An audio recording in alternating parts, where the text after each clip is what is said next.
Hi, we talk. I'm super impressed with how many people have shown up for a philosophy talk. It's very unusual. I think you all deserve a round of applause. Okay,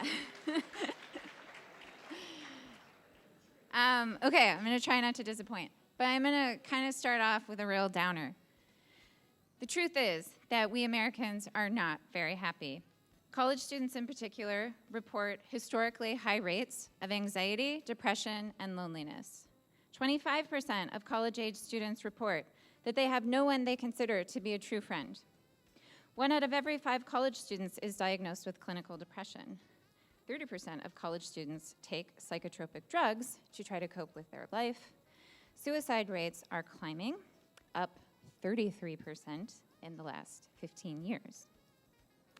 Medical researchers are busy at work on a pill for loneliness, where loneliness is defined as a conscious feeling of estrangement or social separation, an emotional lack that concerns a person's place in the world. The Surgeon General warns us, loneliness is a serious public health concern. Loneliness can be blamed for cardiovascular problems, premature death, lack of sleep, and is strongly correlated with anxiety, depression, and suicidality. Chronic loneliness leads to an increased risk of heart disease, stroke, elevated blood pressure, dementia, and depressed immunity. Loneliness increases your odds of an early death by 45%. 30% of millennials, this is people aged 23 to 38, say that they are always or often feel lonely. Now, suppose that you are lonely, anxious, or you feel depressed. To whom do you turn for a diagnosis or a cure? Is your problem material? Is it social? Or is it spiritual? We live in a culture where there is no credible moral authority we all believe we can turn to for an answer. So in that vacuum, we have tended to medicalize our problems and turn to the doctors for help. This phenomenon has been noted by the Pulitzer Prize-winning novelist, one of my favorite novelists and essayists, Marilynne Robinson. Has anybody read Marilynne Robinson? She's fantastic. Gilead's a fantastic novel. You should read it.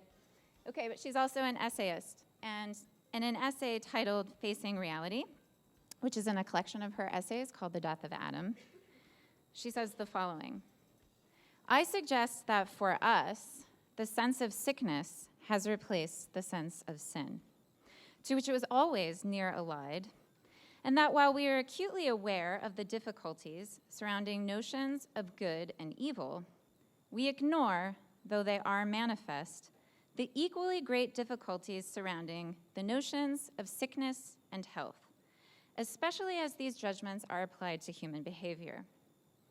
Antebellum doctors described an illness typical of enslaved people sold away from their families, which anyone can recognize as rage and grief. By medicalizing their condition, the culture was able to refuse the meaning of their suffering. I am afraid we are also forgetting that emotions signify, and that they are much fuller of meaning than language, that they interpret the world to us and to other people. Perhaps the reality we have made fills certain of us and our children with rage and grief. The tedium and meagerness of it, the meanness of it, the stain of fearfulness it leaves everywhere. It may be necessary to offer ourselves palliatives, but it is drastically wrong to offer or to accept a palliative as if it were a cure. So palliative care treats and manages symptoms, but it does not target the underlying cause of the disease, and it cannot cure it. And of course, it's typically deployed when the diagnosis is terminal. Now, the great novelist is also a diagnostician, just as much as the doctor is. For example, if you wanted to understand the cultural disease of the petite bourgeoisie in mid-19th century France, the expert to consult is not the historian or the philosopher, but Gustave Flaubert, the author of Madame Bovary. In Flaubert's novel, Emma Bovary dies of her own desperate and unfulfilled longing for happiness, which she never finds, despite all of her somewhat comical efforts to attain it. And what Flaubert shows us in his magisterial novel is that Emma was doomed from the start. For what her culture offered her as a candidate vision for the happy life, romantic fantasies, conspicuous consumption, the pursuit of youthful beauty, shallow religious emotions detached from sacrifice, and so on, was quite literally a dead end. Now, on this theme of the novelist as diagnostician, another one of my favorite novelists, the great Southern writer Walker Percy, says the following: "The novelist today is less like Tolstoy or Jane Austen, who set forth and celebrated a still intact society, than he is like a somewhat bemused psychiatrist gazing at a patient who, in one sense, lives in the best of all possible worlds, and yet is suffering from a depression and anxiety which he does not understand." And this is what, this fact is something that Walker Percy is exploring throughout his novels. So the fact that we live in a time of tremendous material comfort and technical progress, and yet everyone seems to be miserable, bored, or filled with angst, is one of the central underlying currents of Percy's novels. And in his dystopian sci-fi novel called Love in the Ruins, it's a great novel, you should read it, normal people, so those who manage to function in a dysfunctional society, are the crazy people. And the people who find themselves alienated, estranged, and unable to cope with life are in fact the sane people. That is to say, the people who see the truth about the world and about ourselves.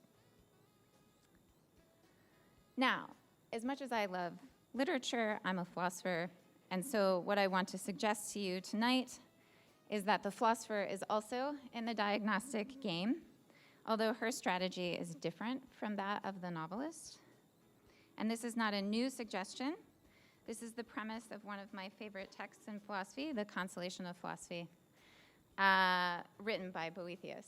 Okay, so if you don't know who Boethius lived like right on the edge of the Middle Ages. So this is during the period when the classical Roman Empire was in its death throes. Boethius was born just after the last Roman emperor was deposed and the first barbarian king was put into power in Italy. He was a philosopher-statesman in the model of Plato's Republic. He was of noble lineage. He was himself a senator by the young age of 25. And when he wasn't discharging the duties of his various political offices, he was translating Plato and Aristotle and writing philosophical and theological treatises. Now, eventually, things go really badly for Boethius. He gets caught up in the political intrigues of his day, and the king decides that he's going to kill him. He becomes a problem for the king. So Boethius is under house arrest, and he writes one of the most brilliant philosophical treatises, most brilliant and most important philosophical treatises of the Middle Ages, and that is The Consolation of Philosophy. Now, The Consolation of Philosophy is a dialogue between Boethius and Lady Philosophy. And at the beginning, we find Boethius, and he's alone, and he's imprisoned, and he's very sad. And when Lady Philosophy first appears to him in his cell, Boethius is kind of like bitterly complaining to her. And here's what he says: "I seem to see the wicked haunts of criminals overflowing with happiness and joy.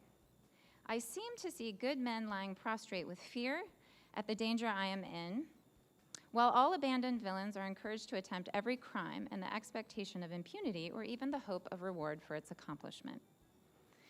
Now, in order to make sense of Boethius's complaint, we have to keep in mind that Boethius is living in the classical world, and so he would have been taught that virtue is necessary for him to be happy or to have a good life. In order for his life to live well, he needs virtue.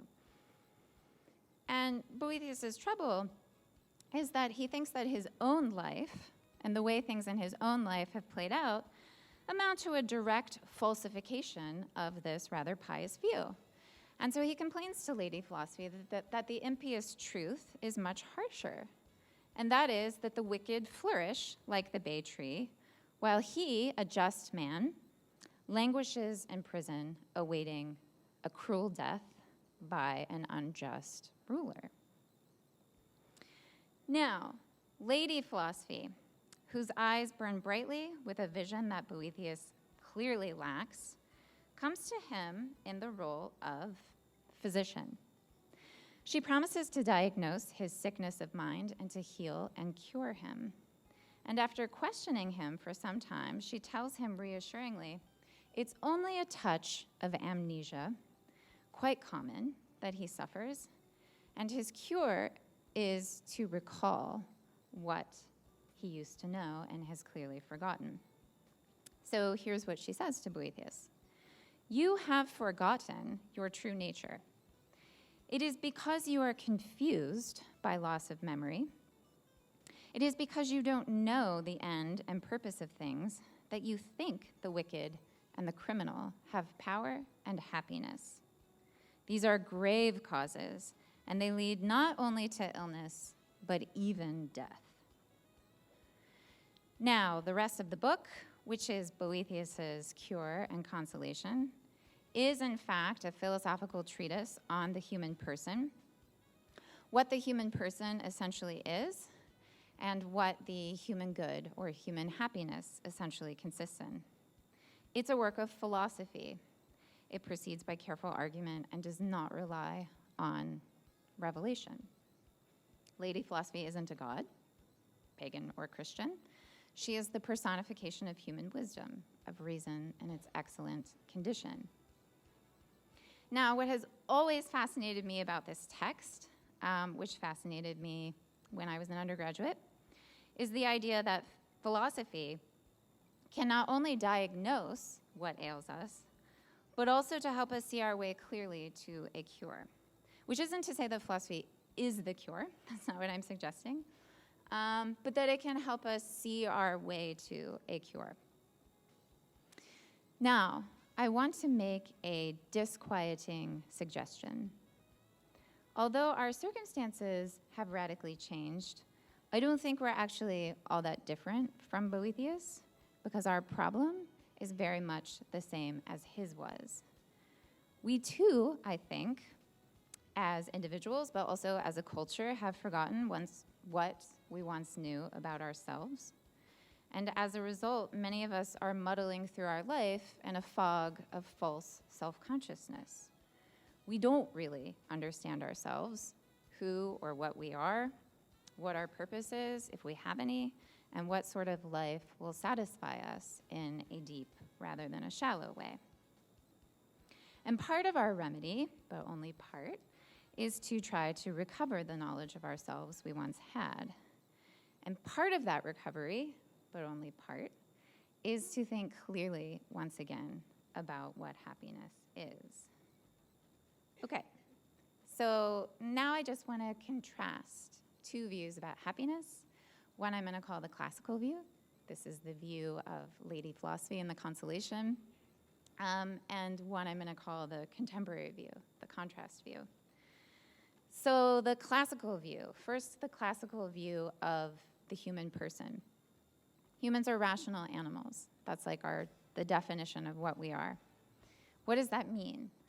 That means, among other things, that we have a self-conscious or self-determined form of life, which means, among other things, that we don't merely see the world, but we see the world in light of general concepts that we come to possess and deploy in our thought and in our vision.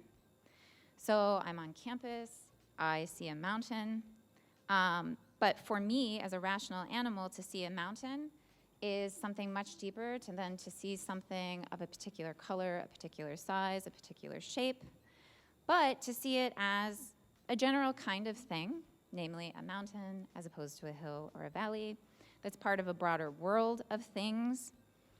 I also see it as beautiful and majestic, a place of potential refuge and retreat, Or perhaps as something suitable for my purposes, like maybe I see it as containing natural resources that I think fulfill some human need and that I might want to exploit.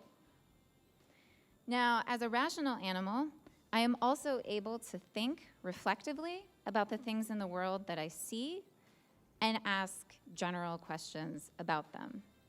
So I am capable of wonder about the things that I see, and this wonder is the cause of a deep desire in me to understand them better.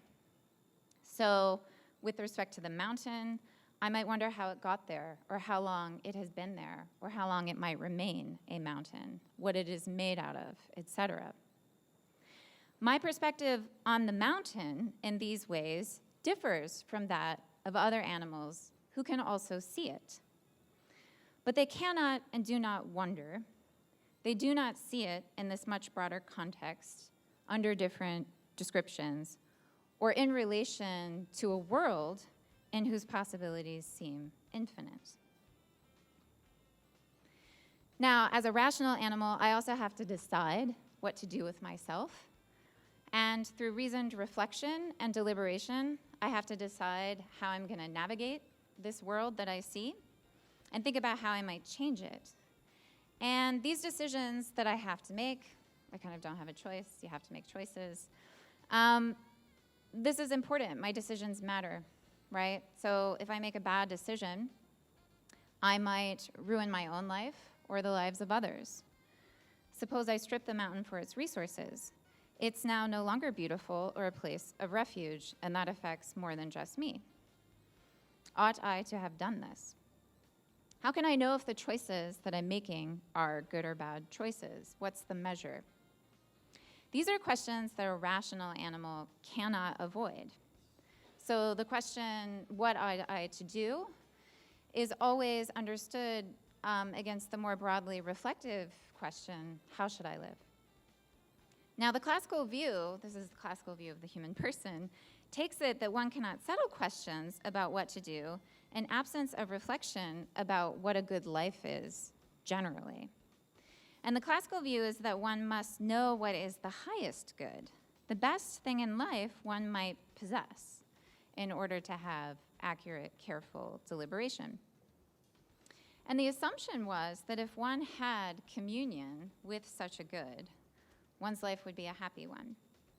And so what settled the question about what to do is what can help us to attain such a good, which is the same thing as to say, what could make me happy? What could get me a happy life?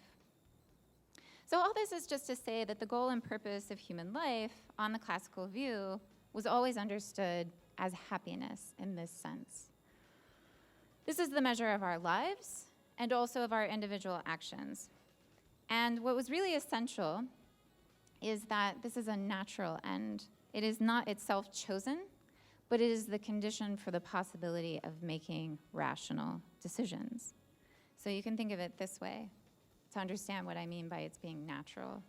So just as an acorn is potentially a flourishing, mature oak tree, even though most acorns never become oaks, let alone mature, flourishing oaks, an acorn is still potentially a flourishing oak. So also each human person on the classical view is potentially happy, right? You have the potential as a human being to live a happy, flourishing life. You might not, and in fact, it might be the case that most humans do not, just like most acorns don't become oak trees, but you have the potential just because of what you are.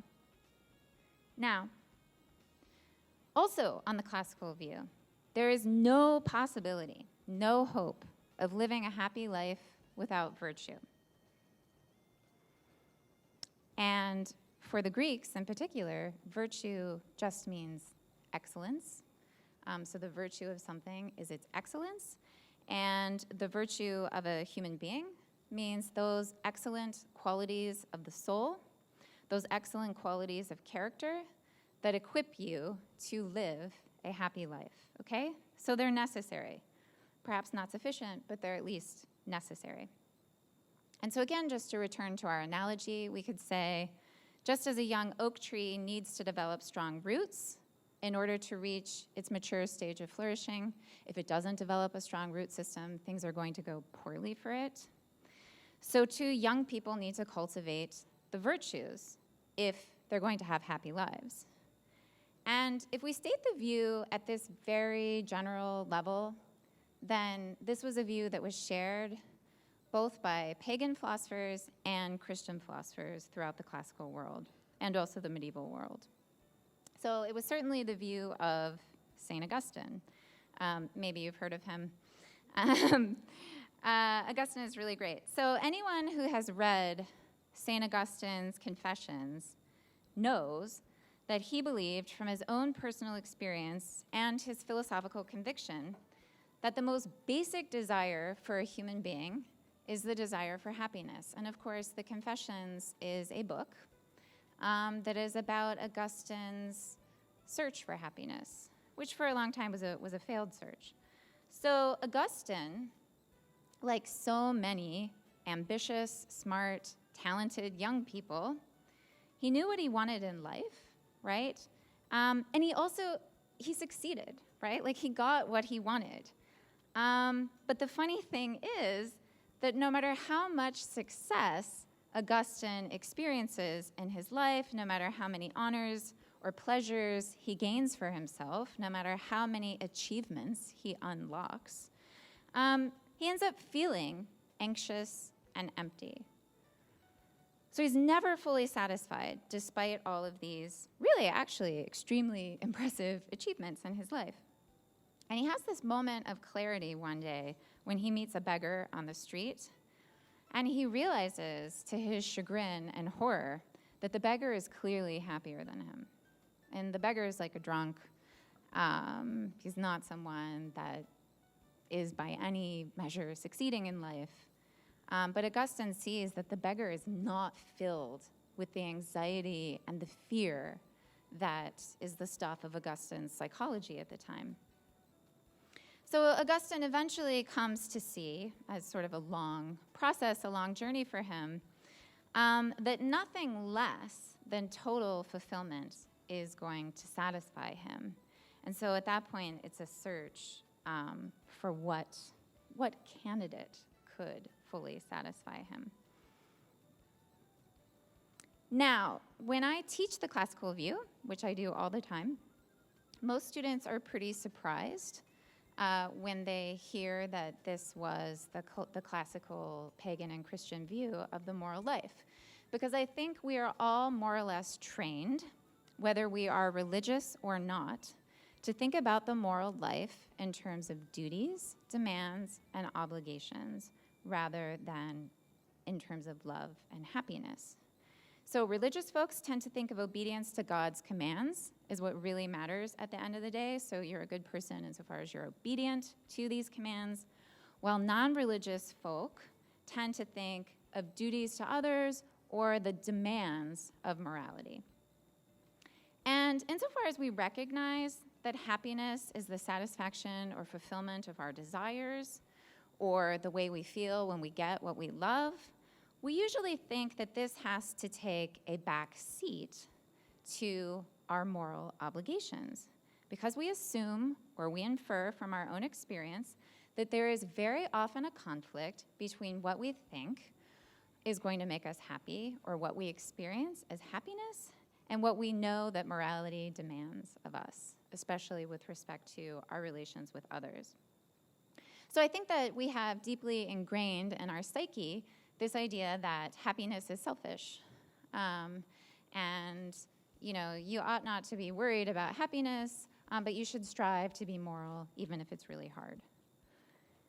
Now, that we think this way, which I think we do, is already a sign that we don't understand or we have forgotten what happiness is.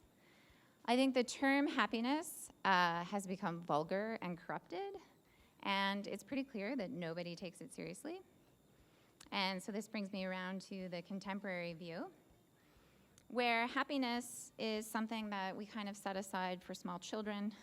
We want them to be happy on their birthdays, which means we let them do whatever we want. Maybe we give them a lot of sweets. There's this really famous song Does anybody, am I just showing my age? Does anybody like even know who Charlie Brown is anymore?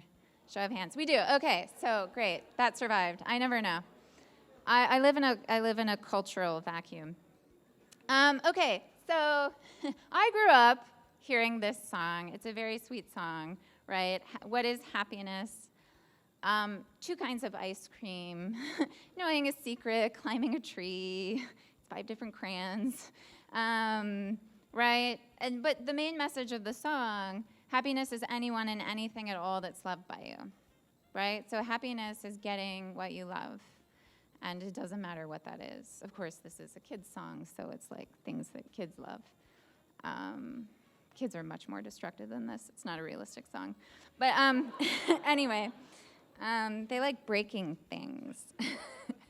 Yeah, so happiness is whatever you like, whatever makes you feel good. It's not for serious people, obviously. And to be honest, it doesn't get that much more sophisticated once we do like really complicated theory. So this is a pretty influential book in philosophy. And here, happiness is defined as one's emotional condition being broadly positive with only minor negatives, embodying a stance of psychic affirmation. That's pretty clearly what the Charlie Brown song is talking about. And the philosophers, to be fair, are getting this from the empirical sciences, which for some reason they think they need to follow. So this is what I call subjectivism about happiness, right?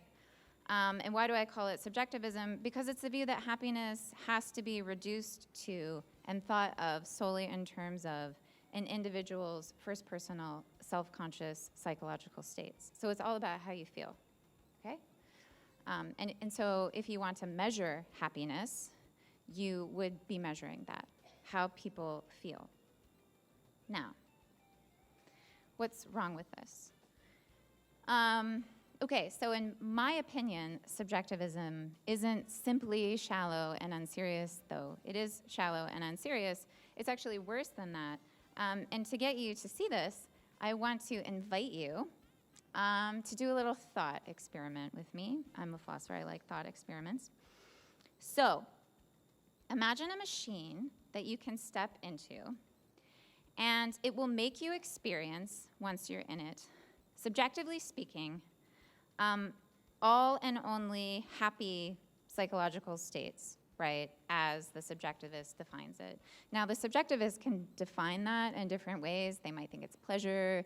They might think that it's just overall positive affect, like you're in a good mood. You're mostly in a good mood. You mostly have happy rather than negative emotions. It doesn't really matter, so long as we're just talking about your psychology and that being positive, however construed. Now, when you get in the machine, you're going to feel that way, and you're only going to feel that way.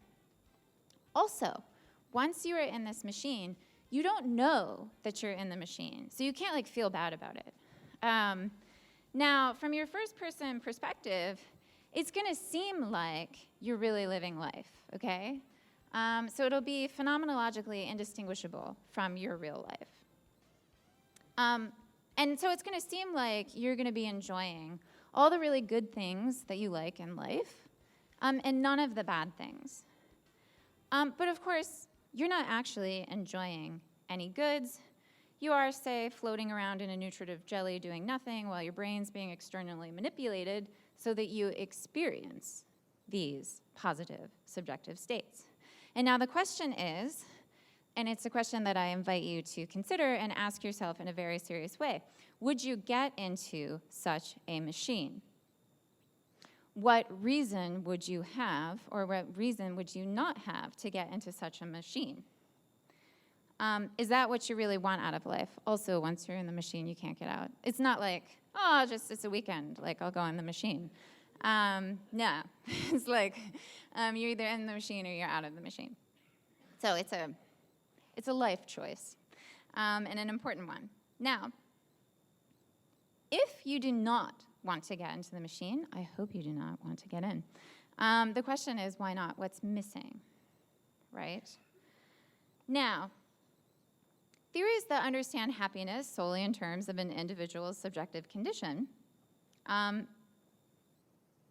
seem to have trouble resisting the thought that you should not get into that machine. And I think that this exposes the fact that subjectivism is disconnected from the reality of what we actually want in our drive for happiness. And that is to say, we want things that are good. We don't want the feeling that we get. We want the things that are actually good. So if I love something, I want to possess it in some way, really. I don't simply want to feel that I possess it. I want to have communion with the good. Now, if you get into the machine, you don't have any communion with the good. You don't have any communion with anything. You're like in a box by yourself. And so I would want to say your desires are not truly satisfied, though you have the feeling that they are. Right? Is that enough for you, merely to have the feeling that your desires are satisfied? And that's really the question of whether it's the feeling that you want or whether you want the good that gives you that feeling, right? And there's a difference there that I think that this thought experiment helps to expose. Now, interestingly, I raised this thought experiment when I was at Yale last spring. So I was invited to Yale through Veritas, and I did a forum with a very famous psychologist there. Her name is Dr. Laurie Santos, and Dr. Santos teaches a class called Happiness in the Good Life. It has like 1,500 students in it. It's by an order of magnitude the most popular class that Yale has or ever will offer. And so I went to her class, and we had this debate about happiness. And at any rate, in front of about 600 Yale students, she announced that she would get into the machine. And I don't really want to say anything about that except to say that I think you should not get into the machine. I think that's the wrong view. But I think why would she say in a serious way, she wasn't joking, that she would do it? And I think it's related to her view about what the human person is. So on Dr. Santos's view, the human person is just a very complicated sort of machine. And so for her, happiness really is and could only be being in a certain state. And she actually doesn't care that much how you get into that state so long as you don't hurt other people in getting there, right? So on her account of virtue, she calls them life hacks. And she talks about like hacking into your own system. So that's all that virtue means to her. So it's basically a kind of self-manipulation. But also there could be external manipulation, and that's what our machine does, right? Well, I mean, why manipulate yourself when something else can manipulate you? So that's her view. So obviously the experience machine isn't going to settle anything because there are people who say they will get in it. But now I think this is wrong. But maybe if you're not convinced by the experience machine, which Dr. Santos clearly wasn't, let's try a different imaginative exercise. So how many people have read Aldous Huxley's Brave New World? It's a great novel. You should all read it. Okay, so instead of thinking about individual choices, right, so the experience machine is a thought experiment that forces you to think about a single choice that you would have to make. Maybe we should think about what sort of society we might build around the subjectivist view of happiness. And this is exactly what I think Aldous Huxley is doing in Brave New World. So in Brave New World, it's this dystopian future. And in this dystopian future, everyone is very healthy. So disease has been nearly eradicated and nobody ages. But central to this society is psychotropic drugs, which are not treated as medicine, but they're something more like your daily vitamins. So you're supposed to take them every day. Sometimes you take them as needed, which turns out to be a lot. And it's a kind of preventative measure. Now, the pill is called Soma, and it brings about happiness in the subjectivist sense. So if you're feeling sad or anxious or upset or even just a little too reflective that day, then you're going to want to take this pill to put you back into the proper state of mind so that you can enjoy life again. Now, it's really clear that for Huxley, this is a palliative that masks the true sickness that's plaguing everyone. And it's clear that since reflection is held in suspicion and scorn in the Brave New World, the prospects for a proper diagnosis look pretty grim. But as far as the architects of this society are concerned, they have maximized happiness, and at last, true progress through scientific rationalism has been achieved. So they think this is great. They're incredibly satisfied with what they've created. Now, of course, the reader is supposed to be skeptical that anyone in Brave New World is happy. They're just drugged and distracted. And we are meant to notice that there is no love in this society. There is only the satisfaction of bodily appetites, the consumption of material goods, and cheap thrills. There are no marriages, no families, no friendship, no intimacy. There is no need for sacrifice or suffering of any kind, and there is no deeper meaning or purpose beyond one's pleasant present condition, which is preserved by artificial means. And this is the sum of one's world. Now, it's really clear that Huxley thinks this is a sad and pathetic world. But I find what's so interesting, I teach Brave New World in my medical ethics class, is how close it is to our world. So instead of asking Dr. Santos if she would have got into the machine, perhaps I should have asked her if she would like to live in the Brave New World. I think the questions are related, and I think it's worth asking yourself if you want to live in that world. Now, the real problem with the Brave New World and the experience machine is that it cuts happiness off from reality. It cuts happiness off from the reality of us, of what we are, but also the reality of the way things are, and the fact that happiness might be attained by occluding the way things are, right? We might only become happy by kind of painting over reality or walling it off. And that seems to me like a very, very bad, dangerous position to have. Now, the reality about us is that we are rational, social, political animals. And if we're to think of our happiness, we cannot think of our happiness divorced from this reality about what we are. And we have to think about what sorts of goods could make a rational, social, political animal feel deeply satisfied with its own life. Now, this is Philippa Foot. She's a philosopher that I'm very fond of.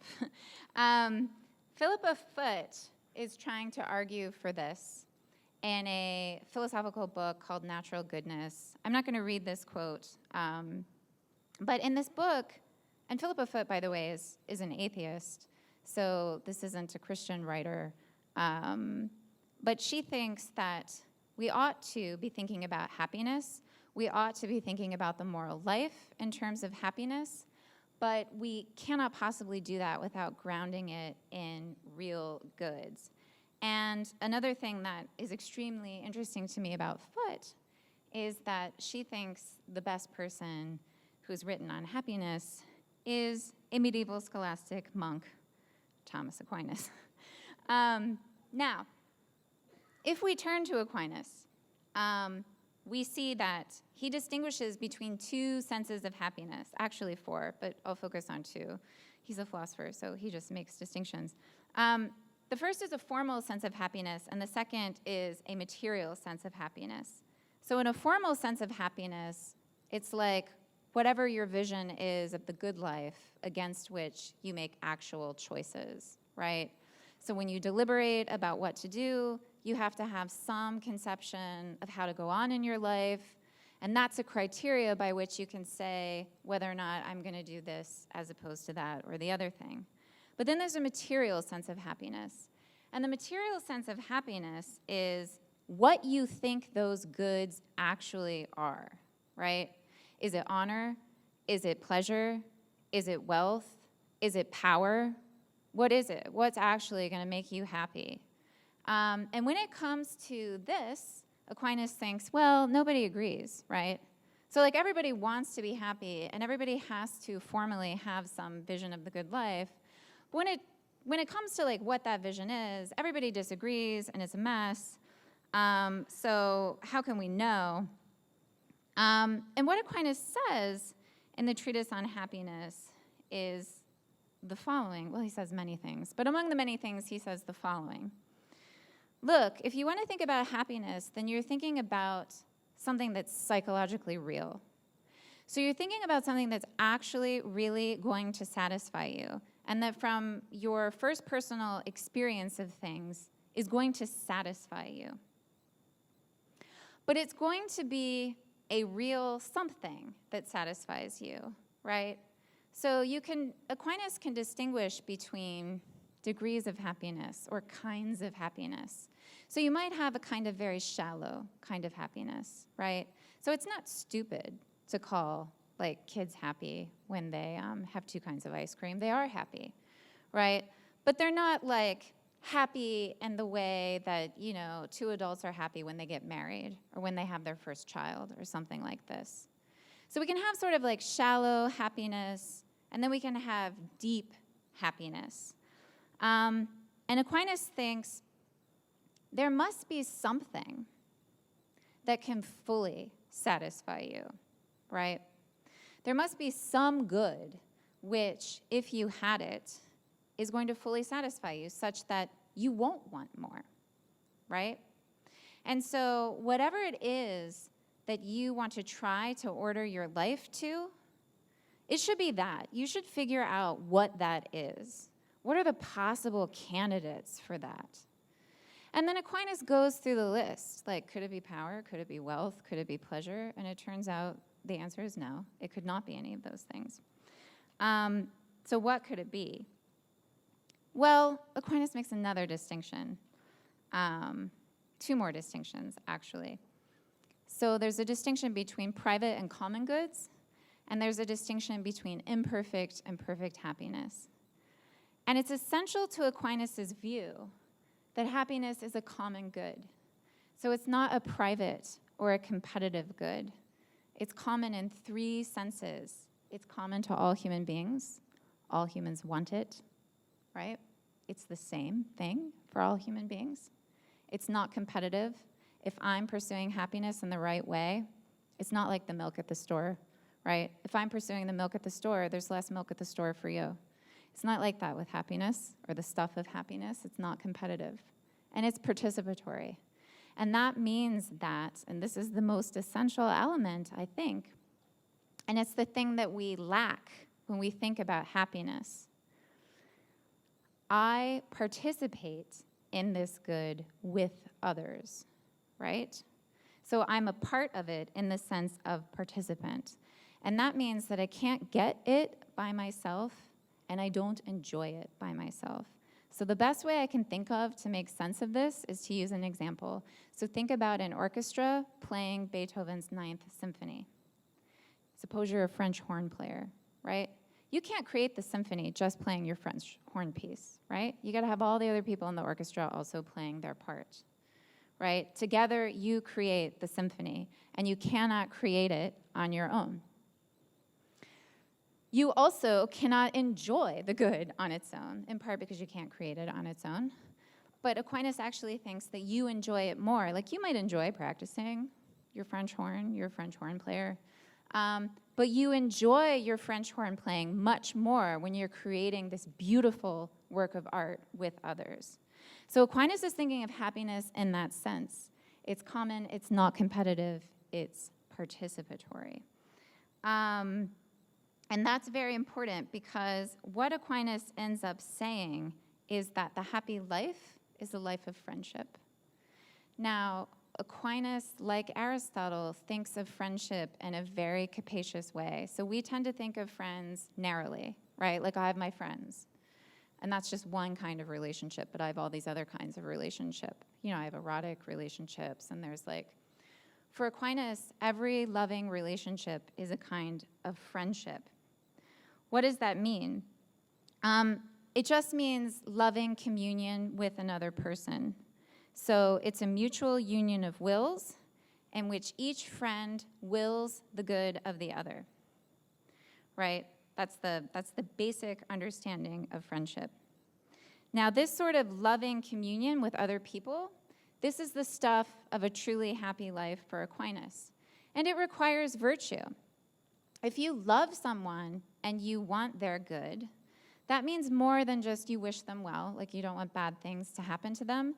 That means that you're willing to help maintain and bring about their good. You're going to help preserve and realize it.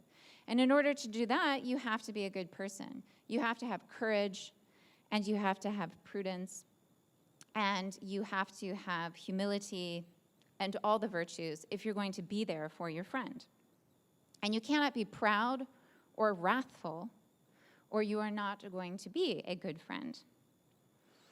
And also what is very important for Aquinas and his vision of friendship is that you absolutely must be willing to suffer and sacrifice for what you love, for your friend. So in my own case, suppose I have to sacrifice a professional opportunity for one of my kids. Suppose my kid is sick. Now, I love my kids. So in that case, I'm going to sacrifice what's an obvious good for me, some opportunity. Why? For the sake of the child. And not just for the sake of the child, but for the sake of my friendship in this capacious sense with the child. So if I love the child, I'm not going to count the cost to myself, but I'm going to focus on the thing that I love and my communion with that good. And so here's what Aquinas says when he talks about friendship.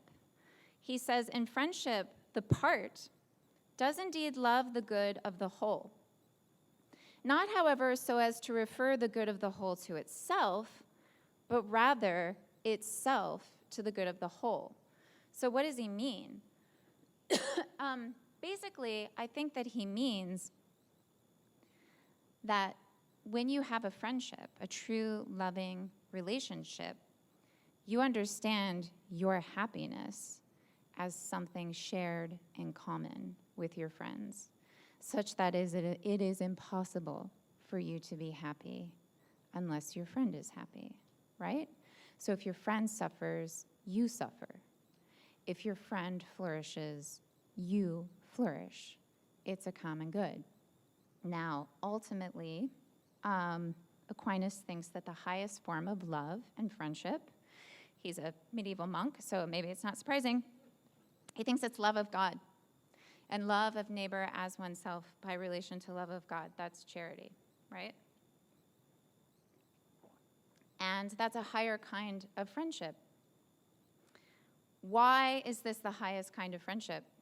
Simple answer, because God is the highest good, right? So if God is what classical theism says that God is, namely truth and goodness itself, then that is what the human heart desires.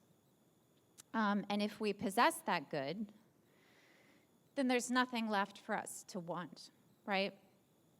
There's nothing left for me to know if I know God in his essence. There's nothing left for me to desire. I am fulfilled in that case. Now, this is the last distinction that Aquinas makes. There's perfect and there's imperfect happiness. And Aquinas thinks that the goods of this life are a foretaste, an imperfect possession of the sort of happiness that we can attain in eternal life. It's a foretaste. So it's imperfect, but it's still really great, right? So all of the goods in this life are meant to be anticipatory, to foreshadow the perfect happiness that is possible when you have true communion with what is truly the highest good, namely God. And so your life should prioritize having that above all else. And everything else that you love that is really good must be ordered to that. So, in closing, I want to go back to this idea of diagnosis. I think that a large part of what ails us as individuals, but also just as a society, is that we think the pursuit of happiness is about ourselves, right?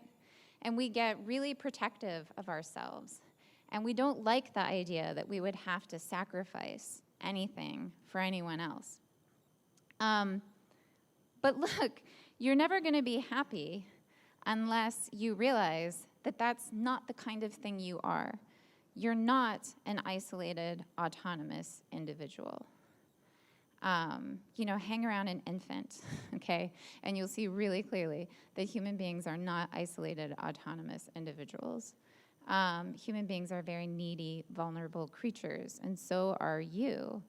And we need loving friendships and a sound social order in order to have any chance of being happy.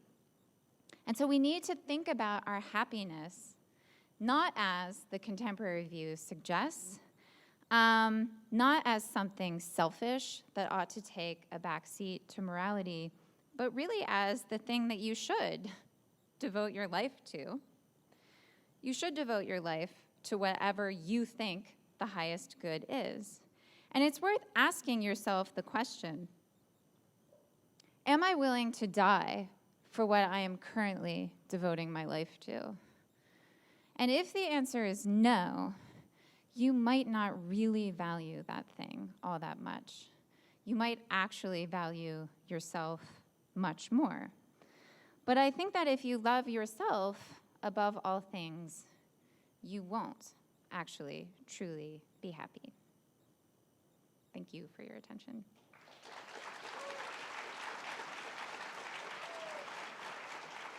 So I think I'm supposed to take questions, yeah? Sorry, what? Can you go to the next slide? Oh, yeah. Oh, whoops, sorry. Hi, guys. Thanks so much for coming out. It's been an honor to have Dr. Frey here with us today. If you could take your time to scan the QR code with your phones and fill out the survey. Also, if you have questions that you've thought of while she was speaking, please text that number up on the screen, and I'll communicate them to Dr. Frey. Okay, so I have a few questions already, if you're willing to answer them. Yeah. So this first one is, what do you say to a severely depressed person in the room? How do we communicate a reorientation of our selfish thinking while honoring the reality of the struggle of those in the throes of deep depression? Yeah, so I think that depression is said in many ways. There's a clinical sense of depression, and that is not so much my topic. And then there's the depression that you feel when you realize that things are actually just objectively really bad. And it's a blurred line.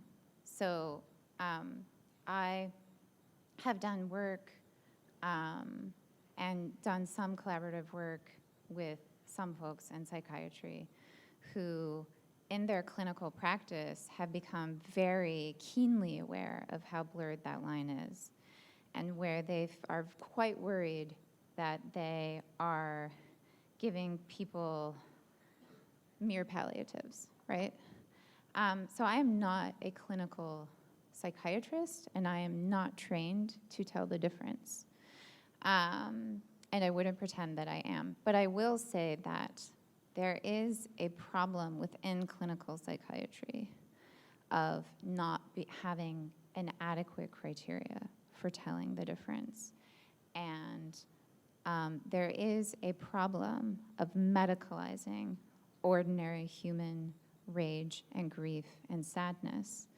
And I think that in a way, people need to cope with their circumstances however they can, especially if they're severely depressed. And that's very context sensitive. But I think that when you're very sad, So in my own life, times when I've been extremely depressed are times when I've been suffering incredible grief. And that's a process. That's a process, and it's a long and painful and actually quite physical process. No one actually tells you how physical grief is until you have to go through it. And I think that in that case, you do need to rely on the people who love you. And this is when it becomes very dangerous for people who do not have an established social network that they can depend on, where they can reach out to people, because a doctor can give you a pill, or a bureaucrat can give you a form and maybe give you some kind of an aid, but they cannot love you. And it's not their job to love you. And when you're going through grief or just sort of ordinary negative emotions that we all experience in human life, Aquinas says when he discusses sorrow, what are the ways to relieve sorrow? And the first answer is the company of friends, right? Because then we, as it were, at least momentarily, transcend that. We are brought out of ourselves and reminded of the good things in life. And so, now that's not helpful to someone who doesn't already have that network. And that is why it's an absolute crisis that 30% of millennials say they don't have any friends. That's a human disaster, I think. Yeah. Thanks. I have another question. Why wouldn't you get in the machine? Could you elaborate a little bit more on the reasons because behind I that? love my children. Because I prefer an unpleasant reality to a pleasant illusion. I want to live a real life. And, there are all kinds of reasons I want to live a real life, but that's the basic answer. I want to be a human. I am a human. Thanks. That's another one. Is there really any difference from the individual standpoint between the feeling of happiness in the moment and the actual reality of having happiness? So is there a difference between feeling happiness and having happiness? Sometimes. Yeah, sometimes. A lot of people, so here's one trouble that empirical work on happiness gets into. Empirical work on happiness relies 100% on self-reporting. And that's a problem because any psychologist will tell you that self-reports are notoriously inaccurate, right? And people overestimate their own happiness because nobody wants to admit that they're miserable. So even if it's completely anonymous, because nobody wants to admit it to themselves, right? So you have a lot of inaccurate data, and that's already a sign that there can be a split, right? Between your experience, you think you're happy, but you're not. And usually what happens to people is that you're sort of going through your everyday life and it all seems fine, and then something bad happens, or you just have an existential crisis, right? Where maybe something bad happened, or maybe one day you peered into the void and you were like, oh my gosh, I'm gonna die, right? This happens, and it's intense. You're all gonna die. I'm sorry. You should think about that, because it's real. Yeah. Okay, the next question is, if true deep happiness is a contingent upon something other than ourselves, like God, the community, the experience of the good, then why doesn't individualized personal happiness prevail in such an intellectual, high-performance place like Yale? Yeah. Yeah, well, one thing I can tell you for sure about Yale is people there are super miserable. It's really intense. And, they will tell you, you know, I mean, they'll be the first people to tell you, like, I'm a wreck. And there might be any number of reasons for that. Like, it's a really high pressure, intense kind of place. And usually if you're at Yale, it's because you've already been through like this insane pressure cooker. And so you're already like completely frazzled, you know, and you're just 18. But yeah, I don't know how to diagnose Yale. I didn't really spend that much time there. I sort of felt really glad that like I was just a working class girl who, you know, could never end up there. But I think it's way bigger than Yale. Okay, so these statistics aren't like a report of what's up at Yale. I mean, things may be worse at Yale, they may be better. These are general statistics. So they include like everyone in this room. And I think that we need to think in a serious way about why we're so unhappy. And I think first, we need to consider that probably we've organized ourselves socially in ways that aren't super conducive to human flourishing. And so that's a problem. But also, it's worth considering that we haven't been educated in a way that equips us for happiness. So we have learned a lot of skills, and that's great and important. Like, you should be able to add and subtract and divide and read. That's all super important. But it's not going to make you happy. So we also need to reflect on how we educate people and what we think the goals of education are. Like, what are we trying to do when we send you out into the world at 18? Have we equipped you to deal with it? And I think it strikes me as someone who's been teaching college students for 15 years, and I love you. I love all of you. But no, like, no, you know. I mean, I have students who, like, they get, you know, I mean, they get like a B- on a paper and they have like a complete nervous breakdown collapse. And I'm just like, dude, it's like a B-. Like, this cannot break you. Like, like if this breaks you, I'm worried for you because real stuff is gonna happen. And, you know, you have to be able to deal with it. So I think that, yeah, we need to think about all of these things. There's no like, oh, it's like this one funny trick and then it's all solved. Just this one life hack. It doesn't work that way.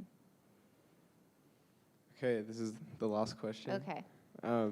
Why do you think modernity has largely departed from the classical view, and what makes you think that those reasons are unjustified? Oh my gosh. That's a really great question. Who asked that question? That's a great question. I cannot answer that question in like 1 minute. There have been many interesting books written on this question. One book that I find really fascinating. So there's a book by Charles Taylor called The Secular Age. You're going to look at it on Amazon and be like, holy Hannah, that's 800 pages. But that's a book that tries to answer that question. Another book that tries to answer that question is called The Unintended Reformation by Brad Gregory. This is like the question that careers are made of. So I don't have a simple answer. It's complicated. But I think we need to be aware that it happened, and because seeing exactly how, you know, modernity was a series of conceptual revolutions in morality, in science, in society.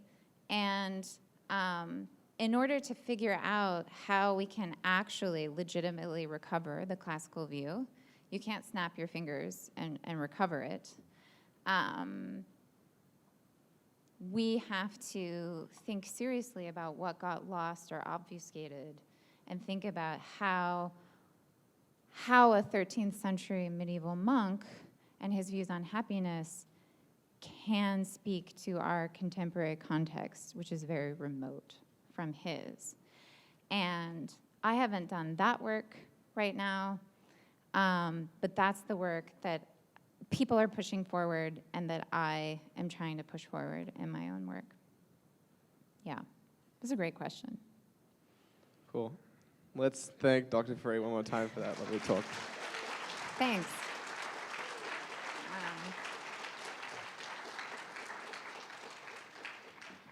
Okay, that's pretty much all we have time for. Please eat the refreshments and take time to fill out the survey for us. Thank you so much for coming, and we look forward to seeing you more throughout the year.